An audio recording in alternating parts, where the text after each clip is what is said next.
திடீரென வந்த அழகிரியின் ஒரே போன் கால். மதுரை மேயர் திடீர் நீக்கம். ஸ்டாலின் அதிரடி நடவடிக்கை. மதுரை மாநகராட்சி 100 வார்டுகளை கொண்டது. 52 பெண்களும் 48 ஆண்களும் கவுன்சிலர்களாக தேர்வாகியுள்ளனர்.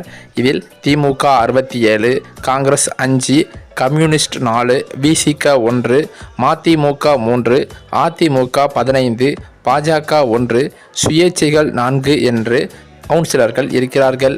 மேயர் வேட்பாளர் போட்டியில் பாமா முருகன் முதலிடத்தில் இருந்தார். அடுத்தடுத்த இடத்தில் அமைச்சர் மூர்த்தியின் ஆதரவாளர்களான வாசுகியும் முன்னாள் அமைச்சர் பொன் முத்துராமலிங்கத்தின் மருமகளும் இருந்தனர். பட்டியலில் இல்லாத இந்திரா ராணி மேயரானதற்கு காரணமே பிடிஆர் தான் என்றும் கூறப்படுகிறது.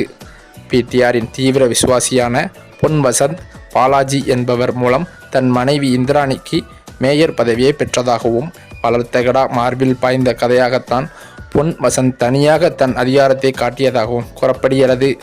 மேலும் அது மட்டுமல்லாமல் அனைத்து கோப்புகளும் பொன் வசந்த் பார்வைக்கு கொண்டு வர வேண்டும் என்று அதிகாரிகளுக்கு உத்தரவு பறந்ததாம்.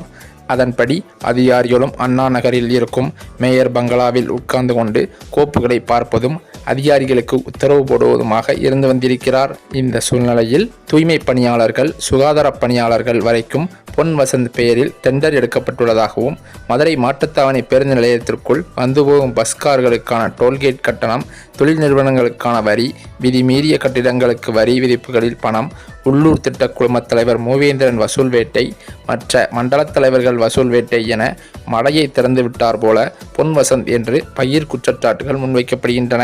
மனைவி மேயரானதும் மேலப்பொன் நகரம் பதவியை செயலாளராக தான் வைத்த பதவியை மாறன் என்பவருக்கு விட்டுக் கொடுத்தார். மாநகராட்சியின் முக்கிய கோப்புகள் திடீரென மாயமாய் போய்விட்டது. அதையெல்லாம் நேற்றைய முன்தினம் வரை கண்டுபிடிக்க முடியவில்லை.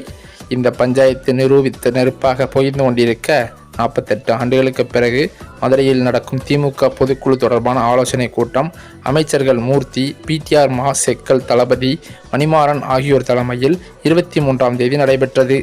அன்றைய தினமே மாநகராட்சியின் மாமன்ற கூட்டமும் நடைபெற்றது.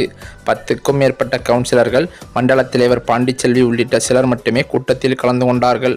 அன்றைக்கு கொண்டுவரப்பட்ட 46 தீர்மானங்களை நிறைவேற்ற போதுமானதாக ஆளும் கட்சி கவுன்சிலர்கள் இல்லாத நிலையில் அதிமுக கவுன்சிலர்களின் ஆதரவை பெற்று தீர்மானங்களும் நிறைவேற்றப்பட்டதாம். இந்த சூழ்நிலையில்தான் மதுரை மேயர் மீது திமுகவில் உள்ள சில முக்கிய புள்ளிகளே புகார் கொடுத்ததன் அடிப்படையில் ஸ்டாலின் நடவடிக்கை எடுக்கவில்லை என்றது தெரிந்தவுடன் அழகிரிக்கு தகவல் கிடைத்த அடுத்த மறுநொடியே மதுரை மேயரை நீக்க ஸ்டாலினுக்கு ஒரு போன் கால் மட்டும் செய்ததாக சொல்லப்படுகிறது.